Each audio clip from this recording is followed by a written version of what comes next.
Politique. En plein sommet sur le climat à Paris, Emmanuel Macron organise ce mercredi 13 décembre non loin de la capitale un autre rendez-vous diplomatique.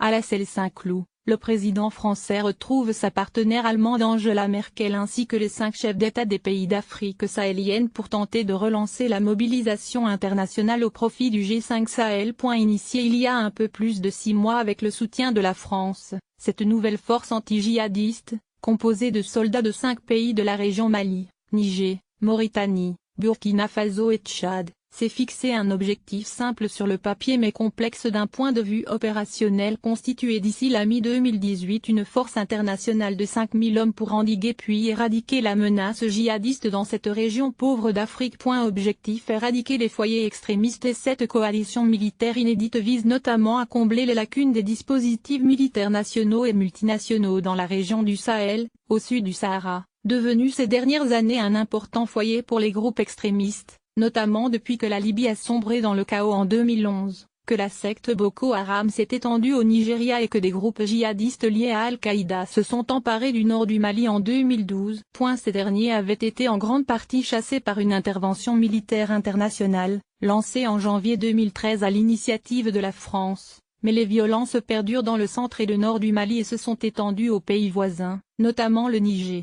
Les forces islamistes prennent notamment pour cible les forces armées nationales et les populations civiles, menaçant de déstabiliser des pays déjà minés par la pauvreté. Paris compte sur l'efficacité du G5 Sahel pour limiter ses propres interventions militaires dans la région, à la fois coûteuses en vie humaine et financièrement. Pour la seule opération Barkhane dans la région, la France a engagé 4000 hommes et d'importants moyens opérationnels. Problème: le G5 Sahel manque pour l'instant cruellement de ressources pour agir efficacement sur un territoire énorme, presque aussi vaste que l'Europe. Estimant que sa mise en place n'avançait pas assez vite, le président français a donc pris plusieurs initiatives diplomatiques. La France a notamment obtenu le vote d'une résolution à l'ONU, en dépit des réticences américaines, autorisant les casques bleus stationnés au Mali à apporter sans coût un soutien logistique et opérationnel au G5 Sahel. Renforcer l'effort financier de guerre. L'autre initiative se déroule ce mercredi en région parisienne.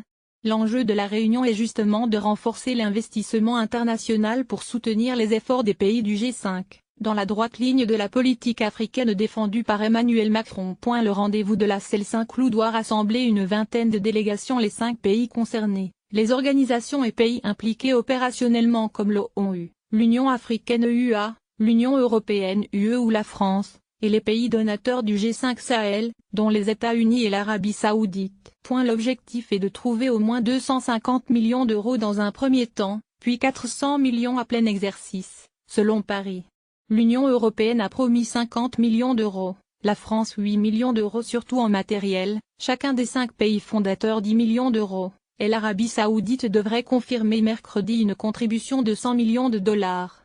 Les États-Unis ont quant à eux promis aux 5 pays membres du G5 Sahel une aide bilatérale globale de 60 millions de dollars. Lire aussi, au Mali, Macron veut accélérer, sans barguigner, contre les djihadistes. Rafale, métro, véhicules blindés. Macron récolte une moisson de contrats au Qatar. À voir également sur le HuffPost. Envoyer une correction.